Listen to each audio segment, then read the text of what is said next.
It's cold now, but stick around because we're turning up the heat this week on Motoring 97.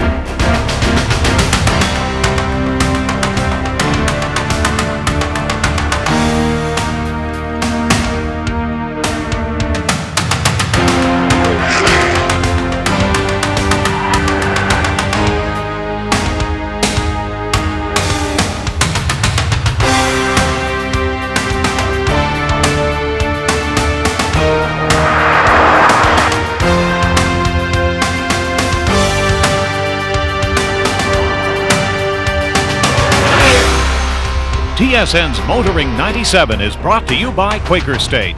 The big Q stands for quality, always has, always will. And Midas, the way it should be.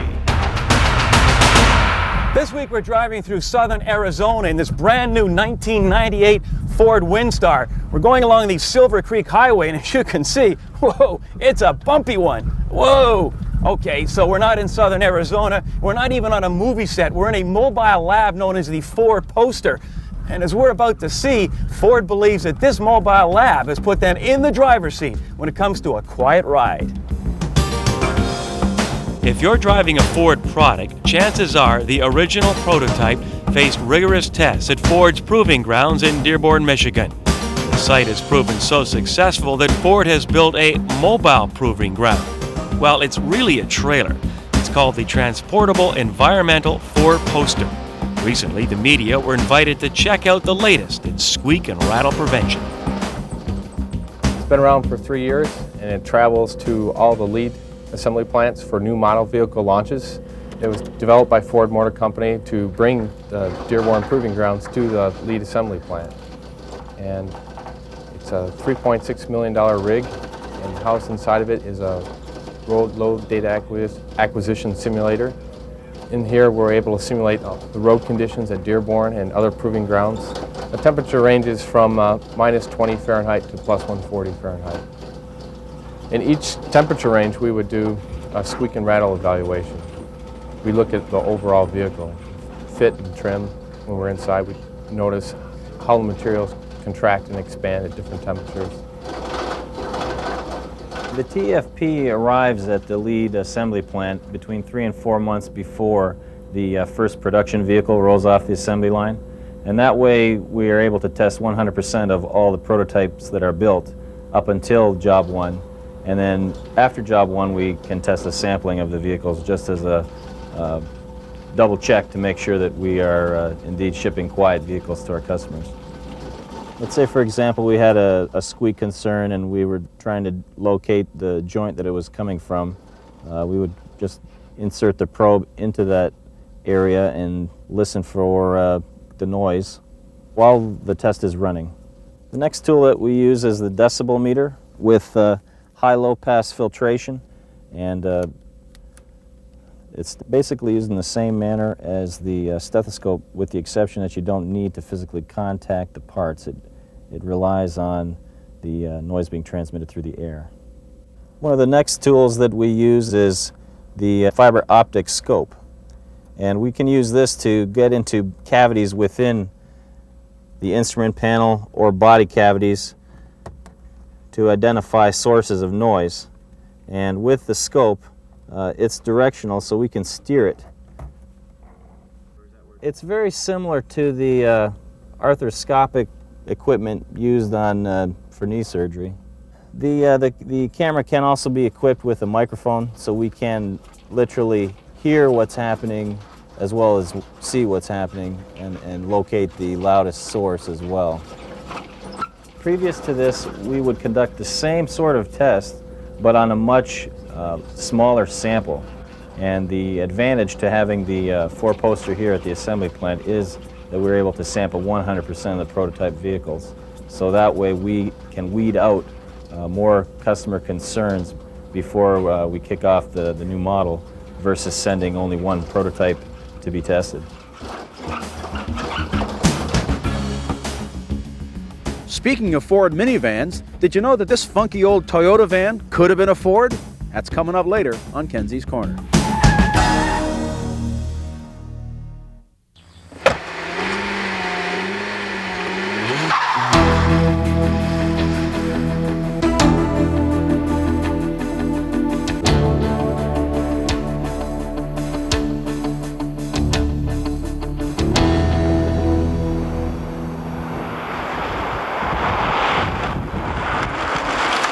No, your eyes are not deceiving you. This is indeed a right-hand drive vehicle. Honda was so desperate to get journalist Bottoms into this CR-V so we could let you know what we think about it, that they imported a whole bunch of them straight from Japan.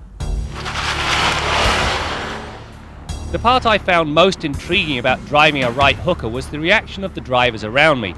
Nearly all did a double take when I pulled up beside them. It also made for an interesting run through the pylons. However, once the old grey matter figured out the differences, the CR-V actually put on a strong show. The reason is Honda's advanced double wishbone suspension. It both controls the car and delivers ride comfort. Only when pushed does any real degree of body roll show up, and even when it does, it's controlled. Suffice it to say that Consumer Reports will not be holding a witch hunt for the CR-V. Helping the overall sensation is the precise feeling afforded by the steering. It is both linear and quick, which promotes speedy turn-ins. That said, as with all Hondas, the system gets a little light at higher speeds. When the CR-V finally comes to Canada, a few things will change. First of all, the steering wheel will unfortunately leave its rightful place. We'll also lose that ugly ET-like mirror that sits on the front of the vehicle. It's very distracting and less than complementary to the look of the vehicle. Lastly, I hope they change the heater and ventilation system somewhat, because as it stands right now, it is less than capable of keeping the fog off the inside of the glass. On a more positive note, the rotary climate controls are very positive to the feel. The other thing I like, when you turn it to defrost, the AC comes on. Turn it off defrost and off goes the AC. Now that's the opposite to every other Honda product and the way it should be. Power for the CR-V comes from a spunky 2-litre twin cam that produces 128 horsepower and 137 pounds-feet of torque. Now while the numbers are fairly modest by today's standards, the engine has the desired effect. Tromp on the loud pedal and the CR-V pulls strongly right from the word go. Mid-range performance is also more than acceptable, primarily because the 4-speed automatic is willing to kick down upon demand. The Auto Box also features Honda's grade logic control. The idea here is that the gearbox recognizes whether you're going up or downhill and holds whichever gear it deems most appropriate. This helps to cut out the usual hunting between gears as you climb a grade. The full-time four-wheel drive system on this CR-V is one of its endearing qualities. When there's sleet in the air and the temperature's around freezing as it is today, this system's going to earn its keep, trust me. The four-wheel drive system is simple yet effective. When the front and rear axles are turning at the same speed, the CR-V is driven by the front wheels. If they lose traction and begin to spin, hydraulic pressure locks a multi-plate clutch housed in the rear axle. This action transfers some of the drive to the back wheels. The system is highly proficient at what it does, the bonus being that it switches between front and all-wheel drive modes in a seamless manner.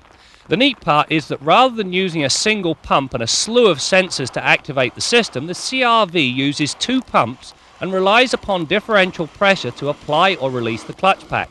Perhaps the only drawback is that the system lacks a low-range gear set.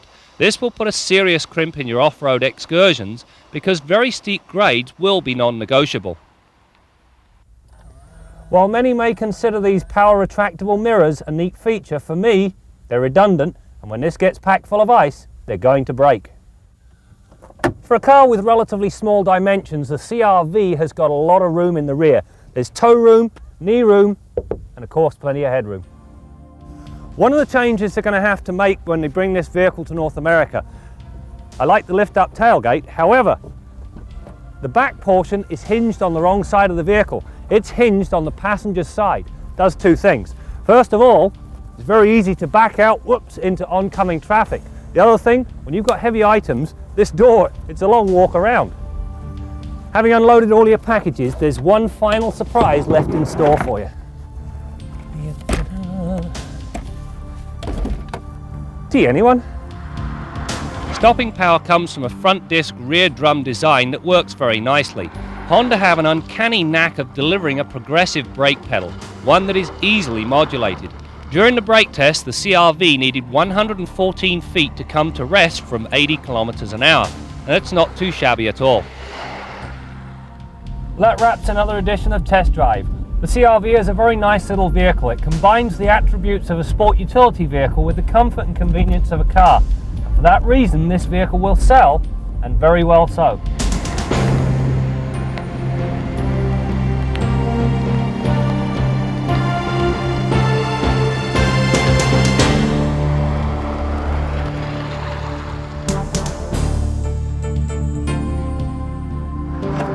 On this long-term update, we continue with our theme as we take a look at the 626's engine. First off, it's a V6, always a good thing in my book. It produces enough horsepower, around 160 to be precise, to satisfy any driver's needs. It is also quiet, even when pushed at wide open throttle. It cruises at low RPM and it does not require the owner to have access to your own private oil well. Indeed, we've been averaging around 10 litres per 100 kilometres or 28 miles per gallon. Not too shabby considering that better than 60% of our driving has been around town. On our next update, we take a look at the fit and finish of the Mazda 626. Imagine a car that climbs walls or rolls like a ball. Creativity and ingenuity were showcased recently when a Japanese automotive giant held an event of world-class wackiness. The 21st annual Toyota Idea Expo was just held in Toyota Motor City near Nagoya, home to Japan's largest automaker, Toyota Motor Corporation. The purpose of this event is to improve each employee's technological skills and also give them opportunity to come together and enjoy and then have their dream. And with this idea, it's not directly connected to the mass production, but give them and their inspiration and their creative idea to the future. Finalists from among 1,000 auto worker hopefuls presented their entries, which were judged for imagination, originality, and just plain fun. The golden prize went to the QT cart with dual control. With two different drivers, you could wind up going in circles. This vehicle, known as the Handboy, may pioneer a whole new form of movement. The solar-powered hybrid walker doesn't need a parking space. The parent and child giraffe features a seat that goes up like a periscope.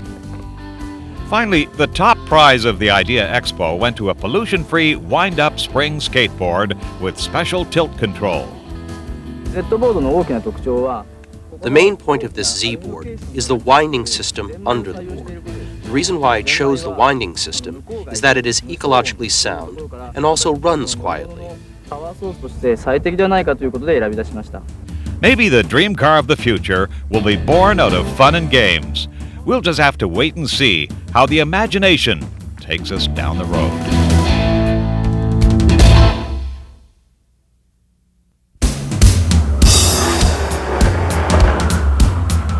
Win on Sunday, sell on Monday.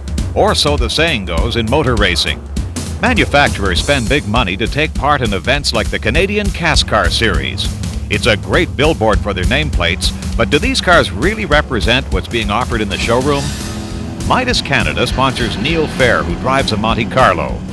Neil accepted our invitation to compare his car to the showroom model.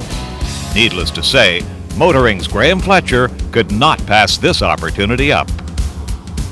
I'm not so sure how you can quantify the victory on Sunday and turn that into sales on Monday. But having said that, there must be some sort of tangible benefit because GM and Ford sink a lot of money into cast car and into NASCAR. Well, the showroom model is actually the car they take the mold off. Their cast car makes the bodies here.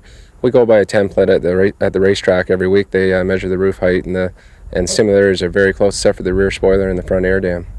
You got your body lines are all in the same spot. Your body windshield angle is the same as the stock car, the showroom car.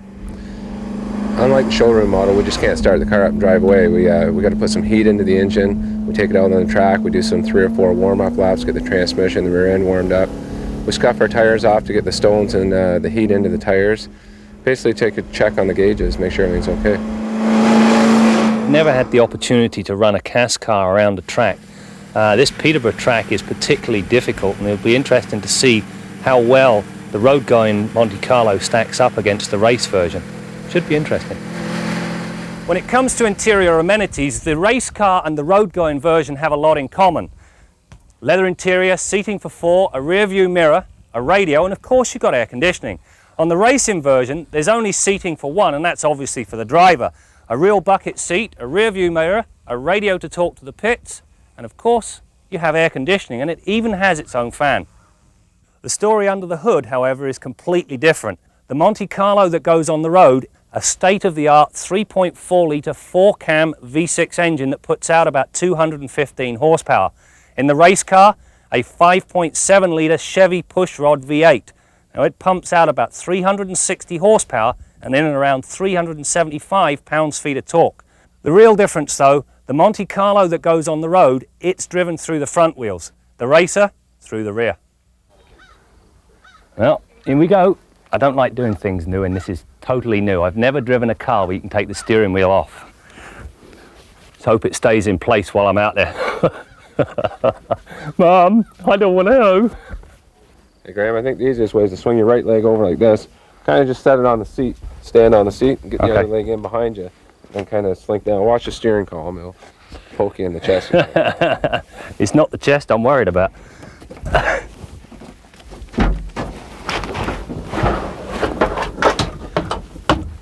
Holy smokes. You're a brave man, you know that? Contact, boys, here we go.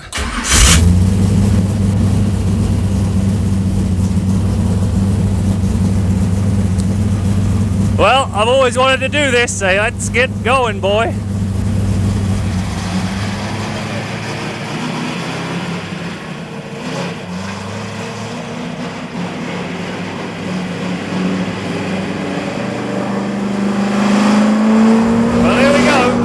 Things off the same way we always do, and that's just to take it around the track a few times just to make sure there's no loose nuts and bolts. Very different driving sensation, primarily because this vehicle's rear wheel drive versus the front wheel drive means there's very little push in the corners, and because the whole car is staggered so it turns in, you can go around the corner with your hands off the wheel on this thing, but the difference is remarkable. Well, the pylons, the race car was like a fish out of water. Again, it goes back to the stagger that they've built in to handle the oval track. It wants to go right wonderfully well, but trying to get to go back left for the left-hand turn, forget it. There's no, in the road-going vehicle, it was a seamless transition left to right. It was equal effort both ways. This thing, right was wonderful, left was a disaster. Oh dear, talk about a fish out of water. How was it? Boy, it's been a long time since I've had so much fun shooting for motoring. I mean, it really was good fun. We have a lot of fun on test drive, but this was particularly special. I just can't say enough about it.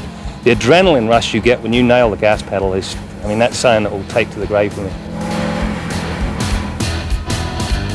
We're back in Ford's four-poster lab, and I came dressed hoping they might turn the temperature down to sub-zero, but apparently it takes a good 8 hours to get the conditions just perfect. So to their surprise, I said, turn the heat up, and it can go up to 140 degrees Fahrenheit. And yes, they were surprised at my courage, but as I told them, I'm in great shape. I could sit here all day and not work up a sweat. All right, let's head to the garage now and join Bill Gardner. This week, Bill wants to talk about a mechanical part that's also been receiving its share of heat these days.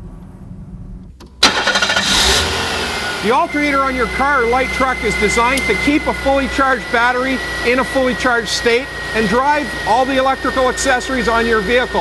And those accessories, as you well know, can be considerable. Now, in the past 8 or 10 model years of cars, we've noticed that alternators are failing at a much greater clip than they ever did. Cars up until the mid-80s, it wasn't uncommon for the alternator to last 8 or 10 years, or in some cases, the car would go to the scrap heap with still the original alternator. That's certainly not the case on cars today. We're finding 3 to 4 years on the road is quite often enough to completely fail the alternator.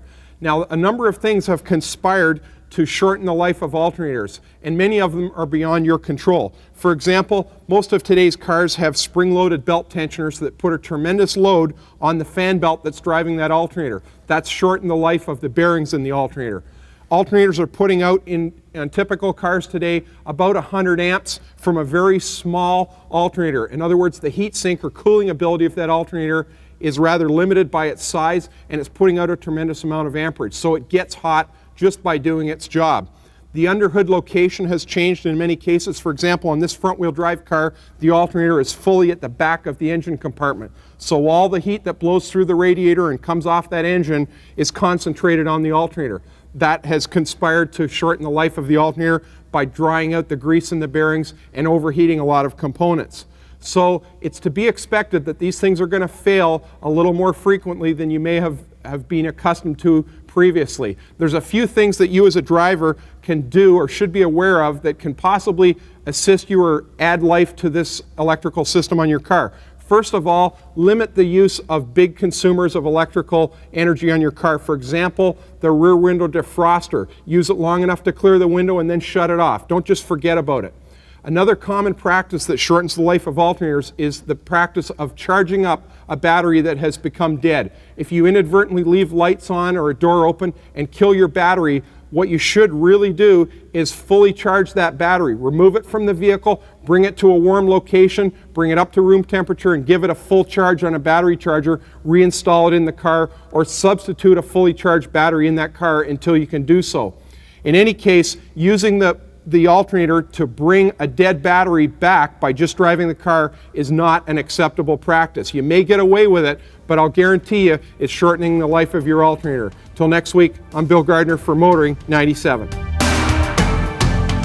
A portion of Motoring 97 is brought to you by the Solder Seal Gunk family of automotive products, makers of Puncture Seal Gold and Liquid Wrench.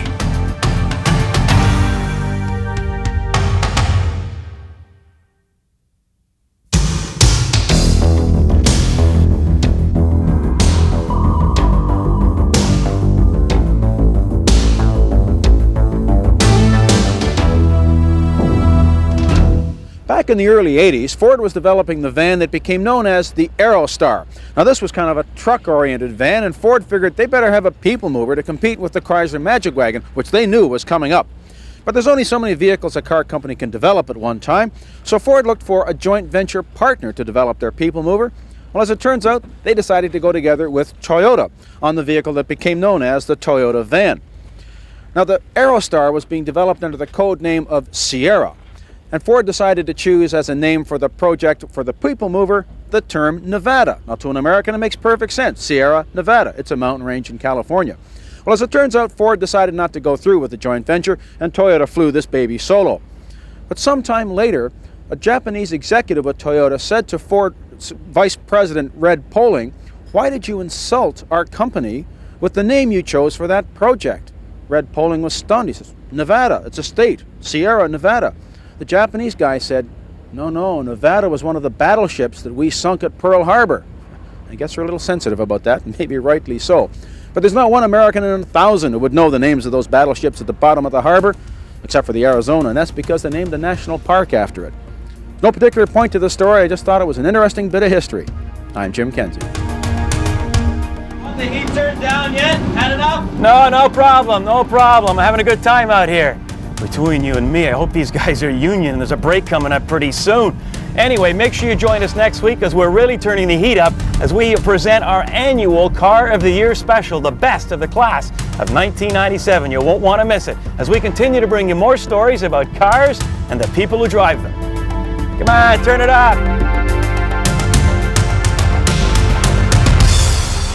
TSN's Motoring 97 has been brought to you by Quaker State. The big Q stands for quality, always has, always will, and Midas, the way it should be.